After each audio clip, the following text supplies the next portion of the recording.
ఈ కుంభమేళా మొదలైనప్పటి నుంచి ప్రతిరోజు కోటి మంది వరకు భక్తులు వస్తున్నారు. ఇవాళ మౌని అమావాస్య కావడంతో పుణ్యస్నానాల కోసం నిన్ననే 2,40,00,000 మంది వరకు ప్రయాగ్రాజ్కి రీచ్ అయినట్లు అంచనాలున్నాయి. ఈ నేపథ్యంలో ఘాట్ల దగ్గర విపరీతమైన రద్దీ కనిపిస్తోంది. జనవరి 13న ప్రయాగ్రాజ్ మహాకుంభమేళా ప్రారంభమైంది. తొలి రోజే పౌష్ పూర్ణిమ కావడంతో 1,65,00,000 మంది స్నానాలు చేసినట్లు సమాచారం. ఇవాళ రెండో అమృత స్నానానికి 10 కోట్ల మంది వస్తారని భావించారు. తొక్కిసలాట ఘటన ప్రభావంతో ఇప్పుడు ఘాట్లలో రద్దీని నియంత్రించేందుకు తీవ్రంగా ప్రయత్నిస్తున్నారు. ప్రయాగ్రాజ్ చేరుకునేందుకు 7 ప్రధాన మార్గాలు ఉన్నాయి. మొత్తం అక్కడి నుంచి త్రివేణి సంగమానికి చేరుకునేందుకు మొత్తం 12 మార్గాలను ఏర్పాటు చేశారు.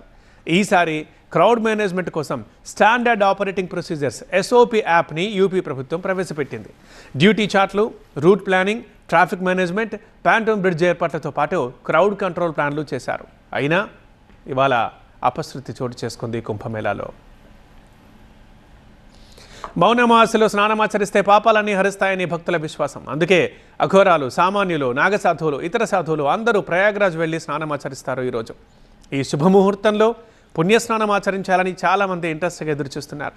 ఈ పవిత్రమైన రోజున గంగా స్నానం చేస్తే ఎంతో పుణ్యం దక్కుతుందని, రాజస్నానం తర్వాత దాన ధర్మాలు చేస్తే ఖచ్చితంగా శుభ ఫలితాలు వస్తాయని భక్తుల నమ్మకం.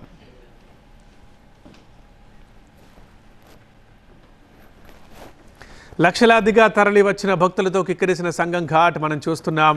ఇప్పటికే వచ్చిన భక్తులు, కొత్తగా ఘాట్లోకి వస్తున్న వారితో సంగం ప్రాంతంలో నడవడానికి కూడా వీల్లేనంతగా రద్దీ ఉంది. బ్యారికోడ్లు విరిగిపోకుండా ఎక్కడికక్కడ సెక్యూరిటీ ఏర్పాట్లు జరిగాయి. విపరీతమైన రద్దీతో అంబులెన్స్ కూడా దారి దొరకని పరిస్థితి నెలకొంది. భక్తులు ఇతర ఘాట్లకు వెళ్లాలంటూ అధికారులు విజ్ఞప్తులు చేశారు. కొద్దిసేపటి క్రితమే యూపీ సీఎం యోగి కూడా సంగం ఘాట్ ఒకటే కాదు, భక్తులు వీలైనంత వరకు ఎవరికి ఏ ఘాట్ దగ్గర ఉంటే ఆ ఘాట్కి వెళ్ళి స్నానం చేయండి అని చెప్పి సూచన చేశారు. యూపీ ప్రభుత్వం విడుదల చేసిన ఏరియల్ షాట్స్ మనం చూడొచ్చు. ఈ దుర్ఘటన జరిగిన తర్వాత పుణ్యస్నానాలు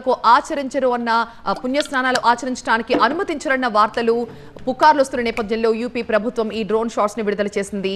అక్కడ తొక్కిసలాట జరిగినా కూడా అమృత్ స్నానం కొనసాగుతోంది అని చెప్పారు. అయితే ఎక్కడైతే తొక్కిసలాట జరిగిందో ఆ ప్రాంతం కాకుండా ఇంకా అనేక ఘాట్లు ఉన్నాయి కాబట్టి అక్కడికి వెళ్లి పుణ్య స్నానాలు చేయాలంటూ యూపీ సీఎం కూడా చెప్తూ ఉన్నారు, ప్రజలకు విజ్ఞప్తి చేస్తూ ఉన్నారు. ఈ ఒక్కరోజే 10 కోట్ల మంది వరకు పుణ్య స్నానాలు ఆచరించేందుకు ప్రయాగ్రాజ్కి చేరుకున్నారు.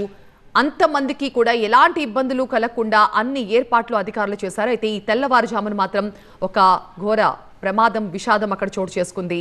40 మంది వరకు భక్తులు గాయపడ్డారు. వారిలో 10 మంది చనిపోయారన్న వార్తలు వస్తున్నాయి. అయితే ఆ ఘటన తర్వాత వెంటనే ఆ ప్రదేశాన్ని మొత్తం క్లియర్ చేసి మళ్ళీ అమృత్ స్నానాన్ని కొనసాగిస్తున్నారు అక్కడ అధికారులు.